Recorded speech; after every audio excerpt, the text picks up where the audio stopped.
నమస్తే. Welcome to 69 TV Telugu. నేను జితేంద్ర. బులెటిన్‌లోకి వెళ్లే ముందు హెడ్‌లైన్ చూద్దాం.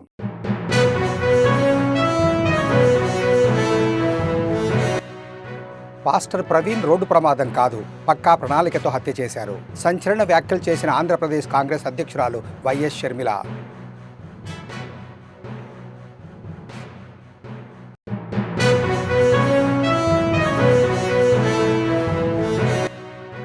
మేడ్చల్ నియోజకవర్గానికి దిష్టి తగిలినట్లుందన్న బీఆర్ఎస్ ఎమ్మెల్యే. మున్సిపాలిటీలను జీహెచ్ఎంసీలో కలపొద్దని ప్రభుత్వాన్ని కోరిన చామకూర మల్లారెడ్డి.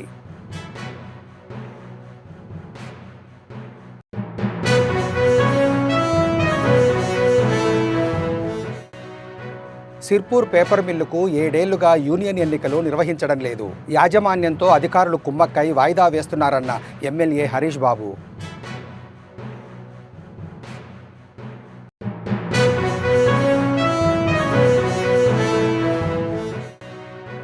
అభిమానుల సందర్శనార్థం సెంటినరీ బాప్టిస్టు చర్చిలో పాస్టర్ ప్రవీణ్ భౌతిక కాయం.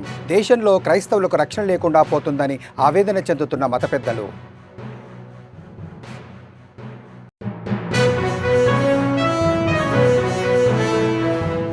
తెలుగు రాష్ట్రాల్లో సంచలనం సృష్టించిన పాస్టర్ పగడాల ప్రవీణ్ అనుమానాస్పద మరణంపై ఆంధ్రప్రదేశ్ కాంగ్రెస్ అధ్యక్షురాలు వైఎస్ షర్మిల సంచలన వ్యాఖ్యలు చేశారు.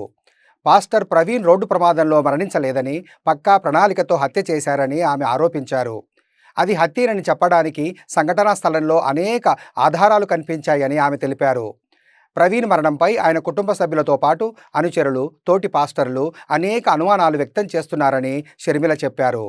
ప్రవీణ్ మృతిపై నెలకొన్న అన్ని సందేహాలను నివృత్తి చేసేలా ఈ కేసులో ఫాస్ట్ ట్రాక్ విచారణ జరిపించి నిజ నిజాలు వెలికి తీయాలని ప్రభుత్వాన్ని ఆమె డిమాండ్ చేశారు. ప్రవీణ్ కుటుంబ సభ్యులకు సానుభూతి తెలియజేస్తూ షర్మిల ట్వీట్ చేశారు.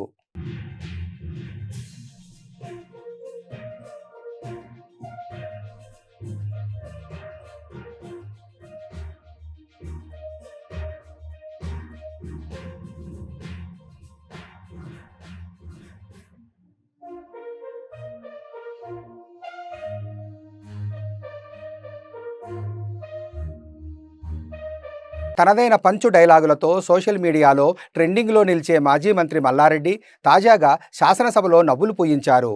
ఈరోజు నేను 2 విషయాలు చెప్తాను. ఒకటి, ప్రభుత్వానికి 1100 కోట్లు లాభం వచ్చే విషయం. రెండోది, మా మేడ్చల్ నియోజకవర్గంలో సర్పంచులు, కౌన్సిలర్ల బాధ చెప్తానన్నారు.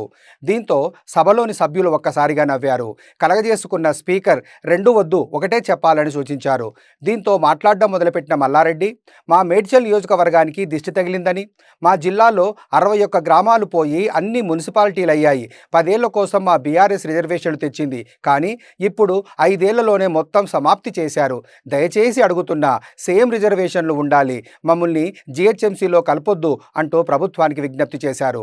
తర్వాత ప్రభుత్వానికి లాభం చేకూరే విషయం చెప్తానని మాట్లాడే ప్రయత్నం చేసినా స్పీకర్ అనుమతి ఇవ్వలేదు. గవర్నమెంట్కు 1100 కోట్లు లాభం వచ్చేది చెప్తా అధ్యక్ష. రెండోదేమో మా మేడ్చల్ కౌన్సిలర్లు, కార్పొరేటర్లు, సర్పంచుల బాధ చెప్తా అధ్యక్ష. 2 నిమిషాలు ఒక్కటే చెప్పు. 1100 కావాలా? 1 నిమిషంలా. నువ్వు నంబర్ 1 మినిస్టర్ అన్నా, నువ్వు మా ఇన్ఛార్జ్ మంత్రివి, నీకే చెప్తున్నా, మా ఇన్ఛార్జ్ మంత్రి అని చెప్తున్నా. అదే రెండో చెప్తాను. ఒకటి, మా అన్ని మాకు దిష్టి తగిలిందా, ఏం తగిలిందో మా మేడ్చల్ నియోజకవర్గానికి 61 గ్రామాలు పోయి అన్ని మున్సిపాలిటీలు అయినాయి. 3 కార్పొరేషన్లు ఉన్నాయి, 7 మున్సిపాలిటీలు ఉన్నాయి. ఇంకా మనం 3 మున్సిపాలిటీలు చేసిర్రు. మాకు కౌన్సిలర్లు, కార్పొరేటర్లు అంతా కూడా 10 ఏళ్ల కోసం రిజర్వేషన్ తెచ్చినుండ్రి మా టీఆర్ఎస్ ప్రభుత్వం. ఇప్పుడు 5 ఏళ్లలోనే మొత్తం సమాప్తి చేసిరు కాబట్టి వాళ్ళంతా బాధపడుతుండ్రు. సేమ్ రిజర్వేషన్, సేమ్ కౌన్సిలర్లు, సేమ్ మున్సిపాలిటీలు, 13 మున్సిపాలిటీలు జిహెచ్ఎంసీలో కలపకుండా అట్లనే పెట్టాలన్నా. దయచేసి శ్రీధర్ అన్న, అదొక్కటి మనవి. రెండోది, మీకు లాభం వచ్చేది చెప్తా. 1100 అధ్యక్ష నోట్ చేసుకోవడం జరిగింది అధ్యక్ష.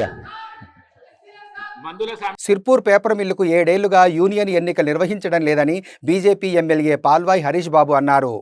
శాసనసభలో ఆయన మాట్లాడుతూ యాజమాన్యంతో కొంతమంది అధికారులు కుమ్మక్కై ఎన్నికలను వాయిదా వేస్తున్నారని ఆరోపించారు.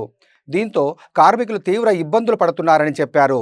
ప్రభుత్వం తక్షణమే యూనియన్ ఎన్నికలు నిర్వహించాలని డిమాండ్ చేశారు ఎమ్మెల్యే హరీష్ బాబు. ప్రారంభమైంది.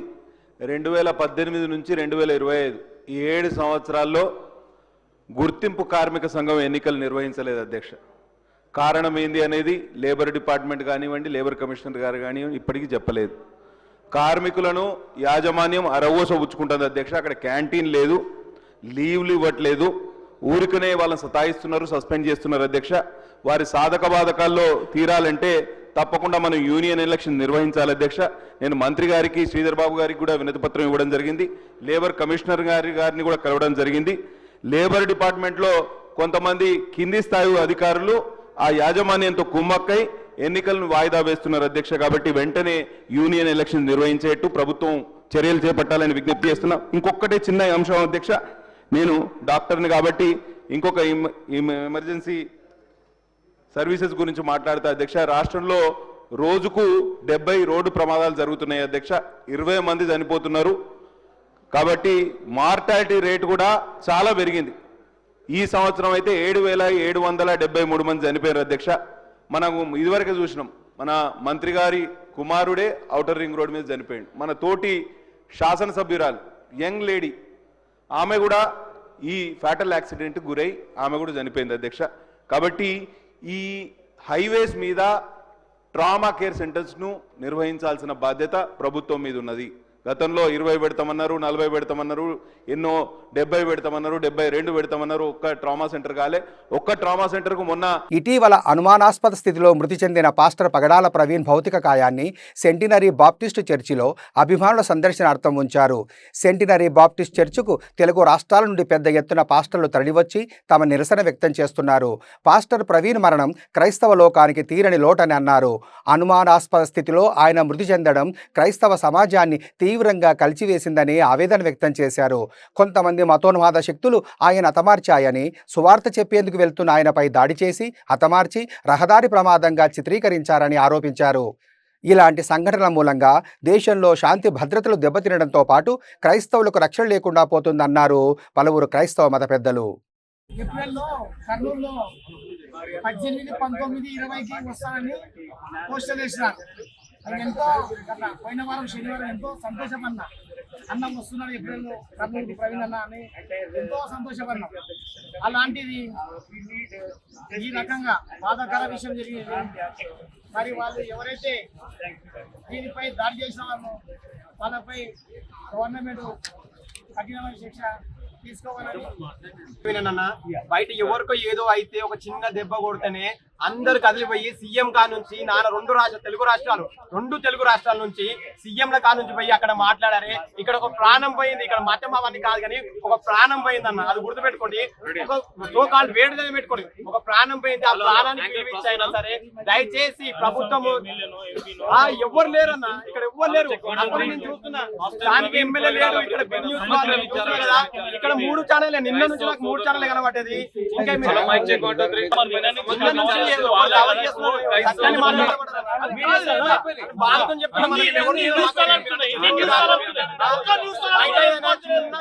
కూటమి ప్రభుత్వం ఏర్పాటైన నాటి నుంచి తిరుమల పవిత్రతను దెబ్బతీసేందుకు కుట్ర జరుగుతుందని మాజీ టీటీడీ చైర్మన్ భూమన కరుణాకర్ రెడ్డి మండిపడ్డారు. తిరుపతి క్యాంపు కార్యాలయంలో ఆయన మాట్లాడుతూ పవిత్రమైన పాప వినాశనం జలాల్లో బోటింగ్ నిర్వహించడం శ్రీవారి భక్తుల మనోభావాలను దెబ్బతీయడమేనని ఆగ్రహం వ్యక్తం చేశారు. ఈ బోటింగ్ పర్యాటం కోసం చేశారా లేక చట్ట వ్యతిరేక కార్యకలాపాలపై నిఘా కోసం చేశారా అనే దానిపై టీటీడీ స్పష్టత ఇవ్వాలని డిమాండ్ చేశారు. టూరిజం కోసమని ట్రైల్ రన్ను నిర్వహించినామని ఒకరు, కాదు చట్ట వ్యతిరేక కార్యక్రమాలు జరుగుతున్నాయని సాక్షాత్తు జిల్లా అధికారే, అటవీ శాఖ అధికారే ప్రకటించటం వెనుక ఏ మతలబు ఉంది అన్నటువంటి విషయం తెలియాల. మతలబు కంటే ముఖ్యం ఆధ్యాత్మిక క్షేత్రాన్ని ఎంత సర్వభ్రష్టత్వం చేస్తున్నారు అన్నదానికి ఇది ఒక పెద్ద ఉదాహరణ. తిరుమల ఆలయ చరిత్రలోనే ఎన్నడూ లేనంతగా కేవలం భక్తులు ఆందోళనలు మొదలైన తర్వాత మీడియా ద్వారా ఈ విషయం పెద్ద సంచలనంగా మారిన తర్వాతనే ఈ అటవీ శాఖ అధికారి వెంటనే ఏమేమి ఇవ్వాలనో అర్థం కాకుండా ఇష్టం వచ్చినట్టుగా ఇచ్చేసినారు వీళ్ళిద్దరూ. చట్ట వ్యతిరేక కార్యక్రమాలే జరుగుతున్నాయి అని ఆధ్యాత్మిక క్షేత్రం మీద ఈ రకంగా మాట్లాడినటువంటి జిల్లా అటవీ శాఖ అధికారి మీద చర్యన్నా తీసుకోవాలా, లేదా ట్రయల్ రన్ నిర్వహిస్తున్నాము అని చెబుతున్నటువంటి అధికారుల యొక్క ఆంతర్యం ఏంటో అన్న అర్థం చేసుకోవాలా? ఈ ట్రయల్ రన్స్ అన్నీ కూడా టీటీడీ అధికారులకు తెలియకుండానే జరిగినాయా, తెలిసి జరిగినాయా అన్నటువంటి వివరణ executive officer, chairman, additional EO ఇవ్వాల్సినటువంటి అవసరం ఉన్నది. ఏది ఏమైనా ఆధ్యాత్మిక క్షేత్రం యొక్క ఔన్నత్యాన్ని దెబ్బతీయటంలో తెలుగుదేశం పార్టీ అగ్రగామిగా ఉంది అన్న దాంట్లో ఏ రకమైనటువంటి ఆందోళన లేకుండా దీని ద్వారా అర్థమైపోయింది. దీనికి మీద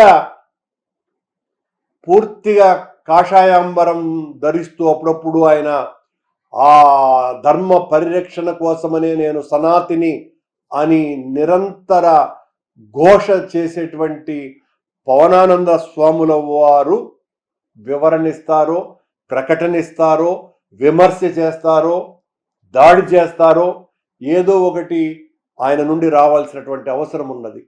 గత కొద్ది కాలంగా ఇలాంటి సంఘటనలు తిరుమలలో అనేకం జరుగుతున్నా కూడా పవనానందుల వారు ఎందుకు మౌనం దాల్చినారో కూడా జనం అర్థం కాకుండా ఇబ్బంది పడుతున్నారు. రంగారెడ్డి జిల్లా రామోజీ ఫిలిం సిటీని మరోసారి ముట్టడిస్తామని సిపిఎం నేతలు ప్రకటించారు. ఈ సందర్భంగా పోల్కంపల్లి గ్రామంలో రామోజీ యాజమాన్యం దిష్టిబొమ్మ దగ్ధం చేశారు. అనంతరం సిపిఎం నేతలు మాట్లాడుతూ గత 18 సంవత్సరాల క్రితం పేదలకు కేటాయించిన స్థలాలు ఇవ్వడంలో ప్రభుత్వాలు విఫలం చెందాయని ఆరోపించారు. రామోజీ యాజమాన్యం భూమిని కబ్జా చేసి చుట్టూ పెద్ద గోడలు కట్టి లబ్ధిదారులు రాకుండా అడ్డుకుంటుందన్నారు. దీంతో ఈరోజు అన్ని గ్రామాల్లో నిరసన కార్యక్రమాలు చేపడుతున్నామని తెలిపారు. స్థానిక ఎమ్మెల్యే మల్రెడ్డి రంగారెడ్డి ఎన్నికలకు ముందు ఫిలిం సిటీ ఇంటి స్థలాలు ఇప్పిస్తామని హామీ ఇచ్చారు. కానీ ఇప్పుడు నోరు మెదపడం లేదని ఆవేదన వ్యక్తం చేశారు. వైఎస్ రాజశేఖర రెడ్డి ఉన్నప్పుడు వచ్చినటువంటి ప్లాట్లను 17 సంవత్సరాలు అయినా ఇప్పుడు మా ప్లాట్ల కాడికి మేము పోవడానికి పోతుంటే పోలీసు యంత్రాంగం కూడా అడ్డుపడి మమ్మల్ని అక్కడ పోకుండా మమ్మల్ని ఇబ్బంది పెట్టడం కూడా జరిగింది. ఆ రోజులలో కూడా ఎమ్మెల్యే కూడా మల్లారెడ్డి రంగారెడ్డి కూడా గ్రామాల్లోకి వచ్చినప్పుడు ఎలక్షన్లప్పుడు మీకు ఏ సమస్యలు ఉన్నా కానీ ఆ క్లియర్ చేస్తా, నేను రామోజీ ఫిలిం సిటీలే కానీ ఇళ్ళ సమస్యలే కానీ భూ సమస్యలు ఏమున్నా కానీ నేను ఎమ్మెల్యే గెలవంగానే ఇమీడియట్గా వాటి మీద నేను ఫోకస్ పెట్టి మీకు ఇబ్బంది కాకుండా నేను చూస్తాను కూడా ఆ మల్లారెడ్డి రంగారెడ్డి కూడా చెప్పిండు. ఇప్పటి వరకు ఆయన దగ్గర కూడా మేము పోయి మండలి నుంచి జిల్లా నాయకత్వం కూడా పోయి కలవడం కూడా జరిగింది. అయినా దాని మీద కూడా ఏ స్పందన రాలేదు. అయినా ఇది మన ప్లాట్లు మనం పోయి అక్కడనే ఉండి నివసించుకోవడానికి మనం గుడిసెలేసుకుందామని పోతే కూడా ఆ పోలీస్ బృందాలను పెట్టి రామోజీ ఫిలిం సిటీ ప్రొడక్షన్ వాళ్ళందరూ కూడా మమ్మల్ని ఇబ్బంది పెట్టి నిన్న చూస్తే మరి పోలీసు బలగాలు మమ్మల్ని ఏ విధంగా అనేటువంటిది జరిగింది. ఈ అక్రమ అరెస్టులను నిరసిస్తూ ఈరోజు గ్రామాల మండల కేంద్రాల్లో కూడా నిరసన కార్యక్రమాలు నిర్వహించడం అనేటువంటిది జరుగుతూ ఉంది. ఈరోజు 18 సంవత్సరాలుగా ఇళ్ల స్థలాలు ఇస్తామని చెప్పేసి కాలయాపన చేస్తూ మా స్థలాలు మాకు కావాలని చెప్పేసి లబ్ధిదారులందరూ కూడా శాంతియుతంగా రామోజీ ఫిలిం సిటీకి వెళ్లిన సందర్భంగా ఉన్నటువంటి పోలీసులు అత్యుత్సాహాన్ని ప్రదర్శించి ఈరోజు రామోజీ యాజమాన్యానికి ఒత్తాసు పలికే విధంగా ఈరోజు పోలీసులు అరెస్ట్ చేయడం అనేటువంటిది దిక్కుచేటు.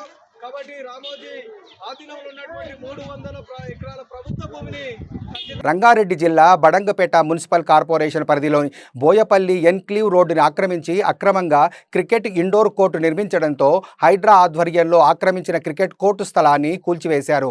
అడ్డుకున్న వారిని అరెస్టు చేసి పోలీస్ స్టేషన్కు తరలించారు.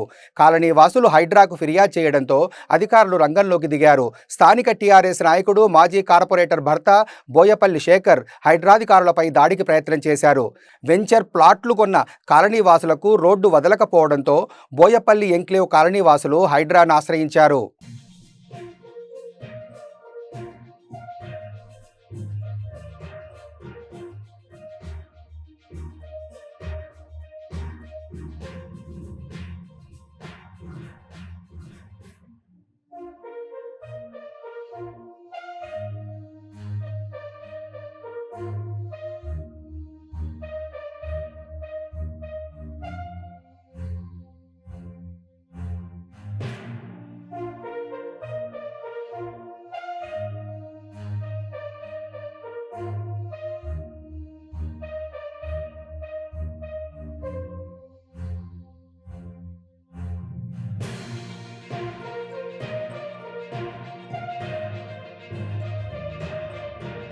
ఎస్సీ వర్గీకరణకు నిరసనగా కాకినాడలో మాల మహానాడు జాతీయ అధ్యక్షుడు ఆర్ఎస్ రత్నాకర్ ఆధ్వర్యంలో శాంతియుత కొవ్వొత్తుల ర్యాలీ చేపట్టారు. కలెక్టరేట్ కార్యాలయం నుండి ఇంద్రపాలెం వద్ద గల అంబేద్కర్ విగ్రహం వరకు ర్యాలీ చేపట్టారు. ఈ సందర్భంగా రత్నాకర్ మాట్లాడుతూ ఎస్సీ వర్గీకరణ పేరుతో దళితుల ఐక్యతను విచ్ఛిన్నం చేసే కుట్ర జరుగుతుందన్నారు. ఎస్సీలో ఒక వర్గంపై మరో వర్గాన్ని రెచ్చగొట్టడం తప్ప మరేమీ కాదన్నారు. దీనిపై మాట్లాడని ప్రజాప్రతినిధులకు శ్రద్ధాంజలి ఘటిస్తున్నామన్నారు. ఎస్సీ వర్గీకరణ అడ్డుకోవటానికి ఉద్యమించాలని ఈ సందర్భంగా వారు పిలుపునిచ్చారు. మాల సోదరులారా, దళిత సోదరులారా, ఎస్సీ వర్గీకరణ ముసుగులో దేశవ్యాప్తంగా దళితుల ఐక్యతను దెబ్బతీయడానికి కుట్ర జరుగుతూ ఉంది. మరి తెలుగు రాష్ట్రాల్లో అయితే ఒక మాల కమ్యూనిటీని అన్ని రాజకీయ పార్టీలు టార్గెట్ చేసి తొక్కేసే కార్యక్రమం చేపడతా ఉన్నారు. ఇది మాదికి ఫేవర్ చేసేటటువంటి కార్యక్రమం కాదు. దళిత సోదరులారా, దేశవ్యాప్తంగా ఉన్నటువంటి 1108 ఎస్సీ కులాలారా, మన మధ్య చిచ్చుపెట్టి తొక్కేసే కార్యక్రమం చేపట్టారు. అందుకనే తెలుగు రాష్ట్రాల్లో ముఖ్యంగా ఆంధ్రప్రదేశ్ లో అన్ని రాజకీయ పార్టీలు ఎస్సీ వర్గీకరణకు సపోర్ట్ చేస్తున్నాయి. కాబట్టి ఫస్ట్ ఆఫ్ ఆల్ ఈ రాజకీయ పార్టీలన్నింటినీ కూడా మా తరపున శ్రద్ధాంజలి ఘటిస్తా ఉన్నాను. అలాగే ఇంత కుట్ర జరుగుతున్నా కానీ రాజకీయ పార్టీల్లో ఉన్నటువంటి తెలుగు రాష్ట్రాల్లో ఉన్నటువంటి మాల ప్రజాప్రతినిధులు ఎవరు కూడా కనీసం నోరు తెరవకోకుండా మరి స్వార్థ ప్రయోజనాల కోసం జాతిని తొక్కేస్తా ఉంటే వాళ్ళ పదవుల కోసం ఏడుస్తున్నారు. కాబట్టి మరి తెలుగు రాష్ట్రాల్లో ఉన్నటువంటి మాల ప్రజాప్రతినిధులందరికీ కూడా శ్రద్ధాంజలి, నా సంతాపం తెలియజేస్తా ఉన్నాను. సన్నాసులారా, ఎక్కడైనా చావండి, కళ్ళు తెరవండి. ఒక కులాన్ని టార్గెట్ చేసి తొక్కేస్తా ఉన్నారు. దేశవ్యాప్తంగా ఉన్నటువంటి దళిత సోదరులారా, ఎస్సీ లిస్ట్ లో ఉన్నటువంటి మిగతా కులాలకి సపోర్ట్ చేసేటటువంటి పైకి తీసుకొచ్చేటటువంటి కార్యక్రమం కాదు. మనకిచ్చేటటువంటి రిజర్వేషన్ రియల్ టర్మ్స్ లో 100లో 3కే దీన్ని 1108 కులాలకు పంచుతానని మోడీ గారు, తెలుగు రాష్ట్రాల్లో 59 కులాలకు సమంగా పంచుతానని రేవంత్ రెడ్డి, చంద్రబాబు చెప్తా ఉన్నాడు. भाई और बहनों सुनिए, देश भर में एससी आरक्षण वर्गीकरण के बहाने देश भर में सभी राजनीतिक पार्टियां दलितों की एकता को कमजोर कर रही है. इस पर हमें सभी को मिलकर लोकतांत्रिक लड़ाई करनी चाहिए. भाई और बहनों, लड़ना है.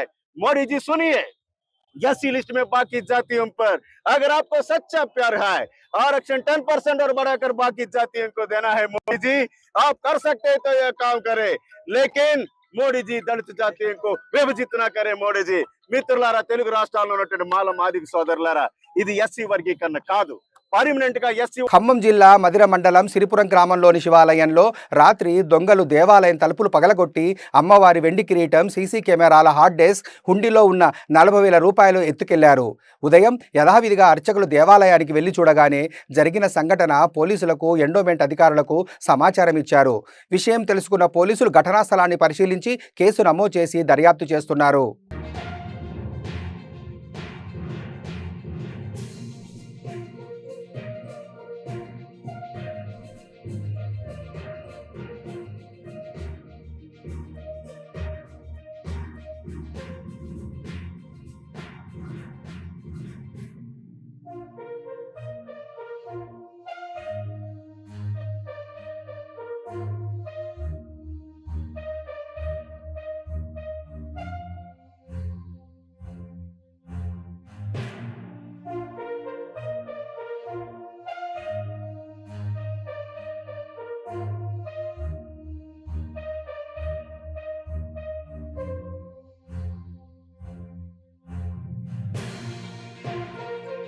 బులెటిన్ ముగించే ముందు హెడ్లైన్స్ మరోసారి.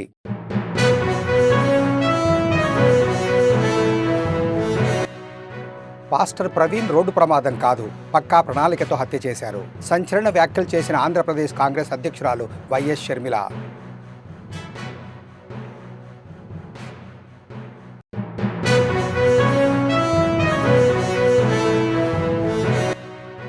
మేడ్చల్ నియోజకవర్గానికి దిష్టి తగిలినట్లుందన్న బీఆర్ఎస్ ఎమ్మెల్యే. మున్సిపాలిటీలను జీహెచ్ఎంసీలో కలపొద్దని ప్రభుత్వాన్ని కోరిన చామకూర మల్లారెడ్డి.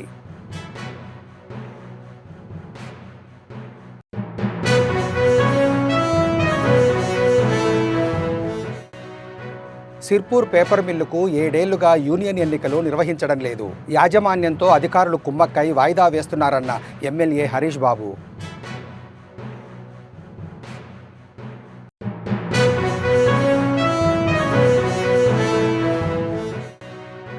అభిమానుల సందర్శనార్థం సెంటినరీ బాప్టిస్టు చర్చిలో పాస్టర్ ప్రవీణ్ భౌతిక కాయం. దేశంలో క్రైస్తవులకు రక్షణ లేకుండా పోతుందని ఆవేదన చెందుతున్న మత పెద్దలు.